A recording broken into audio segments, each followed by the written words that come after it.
Hello, everyone. Welcome back.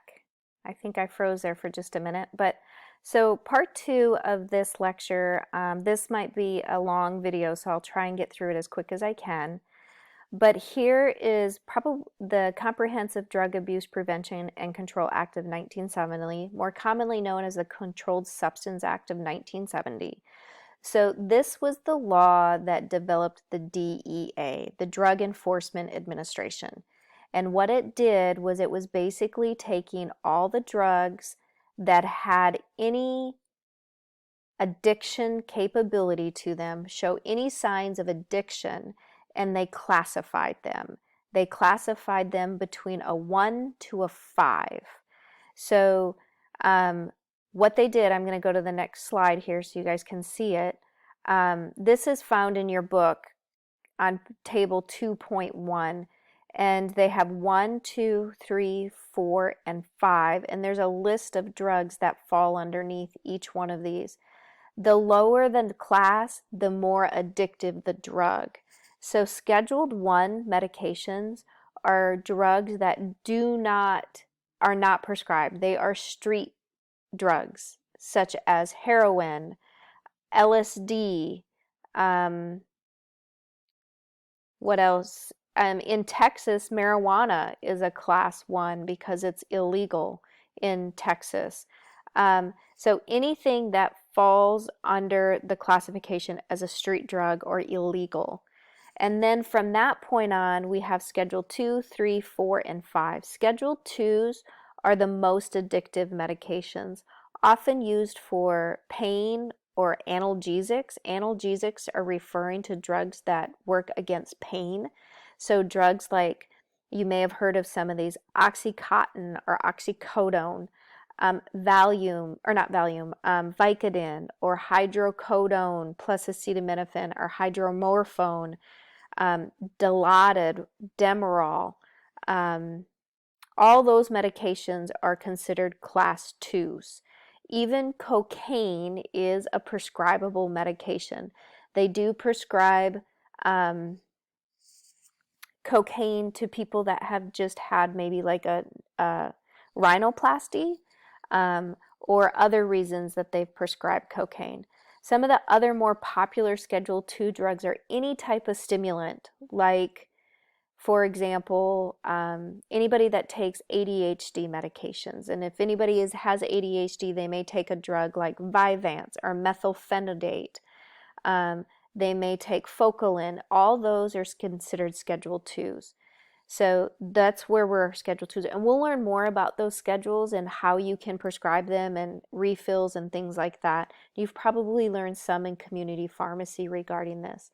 Scheduled 3 medications are medications like steroids, like anabolic steroids, like testosterone that's been abused. Tylenol 3 would be considered a Scheduled 3.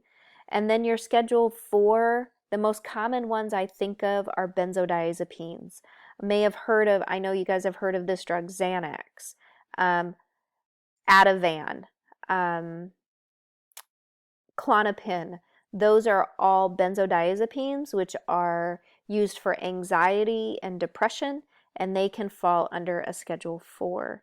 And then Scheduled 5, there's not very many Scheduled 5, but probably the most common one that I can remember is a drug called Lyrica. It's used for diabetic neuropathy, so people who suffer from nerve pain. And so that might be one that you can remember. Pregabalin, as it's called, or Lyrica. That's what a controlled schedule is, and that's where that law came from. Also in 1970, there was a Poison Prevention Act of 1970, which required that all medications, most over-the-counter, and all legend drugs be child-proof. So they had to put these child-proof caps on them so that children couldn't access them. There are a few exceptions. The one that you absolutely need to know for your board exam, because this will be on there, is nitroglycerin. Nitroglycerin is a medication that is used for angina when you're having chest pain, And if a patient is having chest pain, it's very difficult for them to open a child-proof cath because they're in pain. So they are screw top. Also, nitroglycerin must be in a glass vial because the plastic breaks down the active ingredient in nitroglycerin. So they're typically filled or dispensed in a glass vial with a screw top. Nitroglycerin, its route of admission, like how is it taken, is it's placed under the tongue. We call that sublingual. So they place that tablet underneath the tongue. Another one would be birth control pills. And if anybody has ever seen a birth control pack, it comes in a specific pack so that you can follow the dates on it so you don't get messed up, because a lot of them have different doses of hormones in them. So you don't necessarily want to take day number 7 on day 14 because it can definitely change the pattern, because we gradually increase on some of those hormones and we gradually decrease in that 28-day cycle. So you got to follow the specific days. So they keep them in the birth control packs. So those are two of the big ones that don't follow. They are exempt from the Poison Prevention Act of 1970. The next law is the drug listing of 1972, and this was the creation of the new drug code, also known as the NDC number, which I know you guys have probably already learned about in community pharmacy. This is a 10-digit code. It's divided into 3 segments, and it is a very distinctive number that lines up with a specific drug. No drug has the same number. Even if it's the same type of drug, let's say it's naproxen, and one manufacturer makes naproxen and another manufacturer makes naproxen, they have different codes because part of this code is from the product distributor. So whoever distributes that product. So it's going to be slightly different. I'm sure that in community pharmacy, they're going to talk about the difficulty with NDC numbers, because you can get manufacturers sending the same drug, same dose, but it's a different manufacturer. And if it's not in your inventory, it's going to be hard to scan it. So a lot of times you have to go in and override these NDC numbers to make them match up. So sometimes it can be a pain. But the reason it was brought in is to prevent mistakes. They are universal product identifiers. So this labeling act required certain things had to be on the drug label, and this is what was required. So I brought this in as figure 2.1 from your textbook, and I wanted you to take a look at it. It is required that they have storage conditions, they have the NDC number, they have the control. If it is a controlled drug, they have it listed, and that's what a controlled substance looks like. So it'll have a C2, a C3, Roman numeral 3, a C Roman numeral 4, or a C with a Roman numeral 5. Now, not all drugs are controlled substances, so some of them won't have this C with a Roman numeral. If it's not there, that means it's not a controlled substance. Like Advil wouldn't have this on there because it's not a controlled substance. Omeprazole is not a controlled substance, which is used for the stomach acid, so it's not going to have a controlled number on there. And then indicate that the drug must be dispensed by a prescription only. If it's RX only, they have to have that on there. So these are the 4 things that are required according to this law of 1972. Next we have, this goes through and talks about the NDC number. I'm going to let you guys read through that. Is the Orphan Drug Act of 1986 or 83. So this was encouraged the development of orphan drugs. And what's an orphan drug? It's a new drug.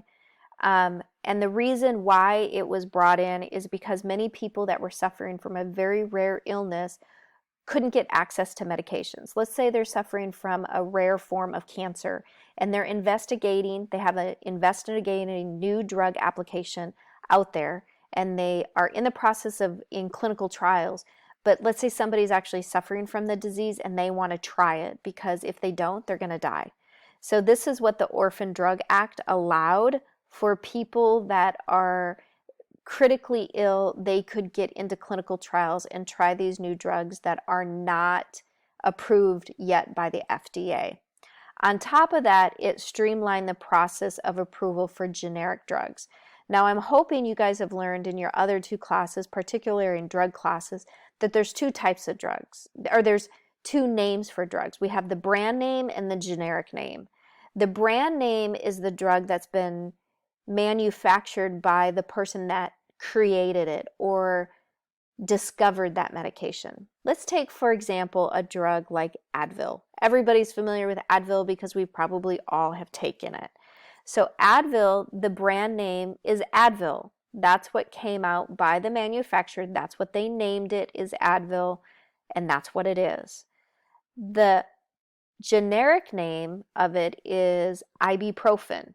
So if you go to the pharmacy and buy ibuprofen over the counter, you are still getting the same drug as Advil, but it might be different, packaged different. It might have a different coating on it, and it might be cheaper. And that's what this did, is it streamlined that process for approval of generic drugs, and it extended the time on patent license. So because Advil did all the research and the company did that research for Advil, they want to make sure that they accrue profit enough to make it worth their while. So usually nobody can make Advil for 3 years once it's been released. And then after 3 years, it is released by other manufacturers to make the generic form of Advil called ibuprofen. Let's go back one law here, drug pricing competition and patent terms. So what that did was, I talked about that a little bit, but brand names were mainly prescribed, dispensed, and recognized by prescribers. This is also known as the Hatch-Waxman Act, and it's streamlined to approve generic drugs, and they wanted to make sure they are bioequivalent as well. So a lot of times they just have different packaging, and they may have different inactive ingredients in them. So the Prescription Drug Marketing Act of 1987, this prohibited importing drugs from other manufacturers or from outside the U.S., and it prohibited the sales of drugs that were samples. So if you've ever gone to the doctor and they gave you a drug sample, what this said is the doctor can't sell it to you. It's a sample. So that is what this law kind of did, is made it illegal. There's more to that law. When somebody researches it, they'll find out more. The next law is the Anabolic Steroid Control Act of 1990. This basically made testosterone a Scheduled III controlled substance. They found out that anabolic steroids, or anything that mimicked human testosterone, had been misused, so they put regulations on it. The government did. The next one, this is a big one. This is called OBRA 1990. This was a huge law, and this is the law that really started changing the face of the pharmacy. So this is the Omnibus Budget Reconciliation Act of 1990. It required pharmacists to complete drug use reviews if there were like any interactions or anything that might have popped up in the computer systems, because now we have computers, and it would show, oh, this patient is on this and this is what they prescribed, and there might be a drug use review. So they put a stop on that, and they made pharmacists complete the DUR so that they knew it. So it actually made a lot more work for the pharmacists, and this is really the time frame that we started seeing pharm techs' job responsibilities increase. And then the big thing is counseling patients. This is when the pharmacists were allowed and required to counsel patients. And because of this law, we also started seeing pharmacists start becoming PharmDs instead of bachelor degree pharmacists. We started noticing an increase in doctorate of pharmacy. So that was that law. The next laws are pretty simple. We'll go through them fairly fast. This is the Dietary Supplement Health and Education Law. Basically, no dietary supplements had any regulation by the federal government. They don't oversee any nutritional supplement market, and they still don't today. So the one thing the law did, it did give the FDA some power to monitor and review false advertising. So there was a little bit, because it did become quite an issue. One of the big ones, I don't know if you've ever heard of it, was Metabolife, which was an herbal medication, and it was causing some serious side effects, and it wasn't really doing what it said it was supposed to do.